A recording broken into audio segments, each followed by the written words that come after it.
Let's talk about the Insta360 X3. 18 months later with this camera. I can't believe it's been 18 months since the release of this camera. I remember doing the release video for it. It was absolutely fantastic, this camera. I've got some thoughts. I've got some pros and some cons of using this over the last 18 months, nearly 2 years. And I've got a wish list also for the things and features that I'm hoping for with the X4. I think we can expect it about September this year. It's been 2 years and they tend to release these cameras every 2 years. So hopefully we'll see an update on this one in September. But is it still worth it in 2024? Absolutely. This camera is just, it's absolutely amazing. It really, really is phenomenal, and it's my go-to. This is the camera that is always in my camera bag. When it comes to other standard action cameras, I switch. I go from the Ace Pro to the Ace to the DJI Action 4. I occasionally use the GoPro for really action kind of sport kind of videos, but not very often. So yeah, this is the one that's been a constant. This is always in my bag. It's amazing, and it gives you a really unique look. Anyway, we'll talk about the pros first of all. First pro that I've written down on my list over here is editing and software. There is some post-processing when it comes to these cameras. It's a 360 camera at the end of the day. And if you're thinking about buying these, there is a learning curve when it comes to editing and post-processing of the footage that you record with this camera. But that's where Insta360 really do leap forward in the market when it comes to its competitors. Their software, their app is just leaps and bounds above the competition at the moment, and I don't see that changing anytime soon. In fact, when it comes to the editing process, I actually enjoy it. The way they set out the app, the way they set out the desktop studio for Mac and PC is just so easy and intuitive, and it actually inspires creativity to me. It makes me want to use the camera. It makes me want to get back, import the footage, edit it, and see what kind of shots I can create with the footage I've shot. So yeah, that's the thing that is just brilliant. They've got the Shot Lab, they've got AI editing, they've got Snapshot, which is where you can use a gyroscope of your phone to move it around and record what you actually see when you move around. It's really clever, and yeah, it's like I've said, that is the first point. Software, the app, leaps and bounds ahead of everywhere else, makes it a joy to use. Number 2, build quality. I was really impressed with the build quality when this first came out. The screen is huge. I think it's 2.9 inches. Is it? I can't remember what the actual facts are, but it's a big screen anyway. You can see it. It's very touch sensitive as well. Like other screens and action cameras, especially the GoPro. I don't want to make this video about me hitting on GoPro. I think their cameras have a place, but their screen and their touch sensitivity and the user experience for me just drives me crazy. The screen on this, fantastic. It's really easy to navigate, really easy to go around the menu. It works when you touch it. I like it.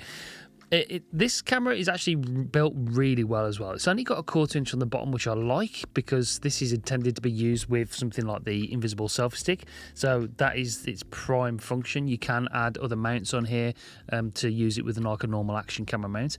Build quality is amazing. Fully waterproof, never had any issues. There is one con about the build quality, which we'll touch on in just a second, but everything about it feels solid. It's a great quality product. Thirdly, I've touched on this briefly, but the uniqueness. When you shoot video with this camera, people always ask, how did you get that shot? And that's what you want from a video camera. You want people to look at it and go, wow, how did you get that? How can I get that kind of shot? I have to tell people, I use the Insta360 X3, easy to use. There's a bit of post-processing required, but it's so simple, anybody can do it. So it's unique. It inspires creativity, and that's why it's always in my camera bag. It's there. I want to use it. When I'm in certain situations, I go, oh, I can use the X3 for this shot. It'll look sick.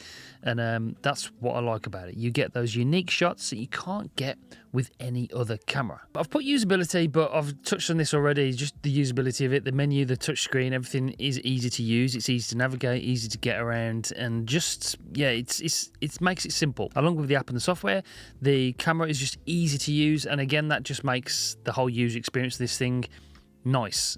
It's just good. It just works, and that's what cameras should be like in 2024. If you want something, if you want to shoot a certain shot, you should be able to just do it and have no problems with getting that shot. If you want to edit it in a certain way, you should be able to edit it in that certain way that you've got in your mind and put it into the app, and it works. And that's what happens with this camera. It just works. My fifth point is accessories. It feels like every week Insta360 bring out a new accessory. No matter what you do, no matter what sport you do, whether you're a skier, a moto vlogger, a skateboarder, a mountain biker, a road biker, just whatever. If you're just a vlogger, then you've got accessories. I don't know how many accessories there are, but there's lots. I've got 3 on the shelf over there that have just released. I mean, they've released a scooter rear view mirror mount. It's obscure, but they make it. If they can think about it, they produce it, and that's what I like about Insta360. No matter what you do in the world, you've got an accessory for this camera and the other cameras that they make on the market. So that is the 5th point, the pros. Okay, cons. There are a few. Lenses are not replaceable. So if you scratch these lenses, because it's a 360 camera, you sometimes can notice it in the shot. So I fully expect them to update that on the new version this year. I think it's going to have replaceable lenses. As with the Ace Pro, I haven't found it to be a massive issue. It has happened once to me. Actually, it was user error. I put this camera down without thinking instantaneously on a skateboard grip tape, and it scratched the lens. It is possible to polish some scratches out. There are videos on the internet that you can find where you use like a light polishing paste and you can get most scratches out that are light. But if you damage them, then you have to send it away to get replaced, or it's just not going to work and you have to deal with the mark on the lens. So that's just something to bear in mind. Like I've said, in the 2 years nearly I've had this camera, it's happened once. So as long as you look after it, you're careful. I mean, I have dropped this. It's fallen off mountain bikes. It's, you know, I've dropped it on tables. I've knocked it about. It's not like I've been super careful with it. So it has got a certain amount of durability to it, but you just have to mind that you don't get any deep scratches on these lenses, otherwise it will affect the image. Secondly is resolution. While it is 5.7K, it does only export in 4K, and because it's sort of 4K 360, it's sort of a lower resolution than most traditional action cameras. It is quite sort of, you get that sort of distortion in the corners, so some people don't like that. But for me, it's not a real issue because you're sort of concentrating on the shot. It's so unique. You're looking at the center of the photo. You don't really notice the resolution too much. I don't see it as being a problem. If you're doing action sports, you just use what you've got, and this is one of the best cameras for action sports. It really is. So I fully expect them again to up the resolution in the new version. I think we'll see something like 8K or 6K export. So yeah, hopefully they'll do that and it gets a little bit of a better resolution for the next version, but it's still very usable, especially for social media. The third con, now I'm picking at straws a little bit, is the fact that there is post-production involved, but that is the case with all 360 cameras. Like I've said, when it comes to AI, that's where Insta360 are leaps and bounds. You can just get the AI app. You can let the app and the desktop studio do it for you if you don't want to mess about with manually doing keyframes. I've done a whole video, by the way, about how to edit 360 footage. I will link it up above there if you want to check that out.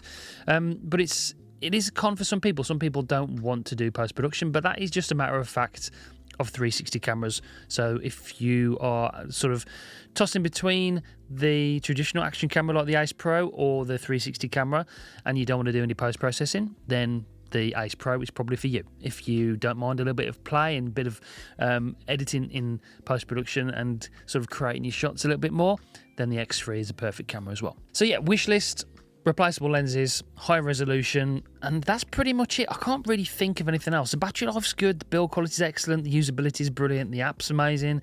I think they'll put that AI chip that you saw in the Ace Pro into it so we can have some more different, more powerful AI processing, make it a little bit faster. But, you know, apart from those 3 things, I don't see how they're going to improve this. The resolution has to be bumped up. I think they might go for like a bigger sensor for better low light performance maybe.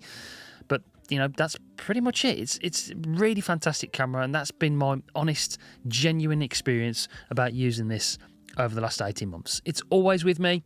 I use it on multiple videos on this channel. I use it when we go on holiday camping abroad to Madeira this year. I'm taking it with me. We go camping down in Cornwall, and I'd take it around caves and on cliffs and on walks and adventures, and it's just a brilliant camera. It really is. Okay, that's it for this one. I hope it helped. Let me know if you've got any experience with this camera in the comments down below. I'll be interested to know. If you want to check out this video, you might like this one, and I'll link a X3 video up here for you to check out if you want to learn more about the camera. Okay?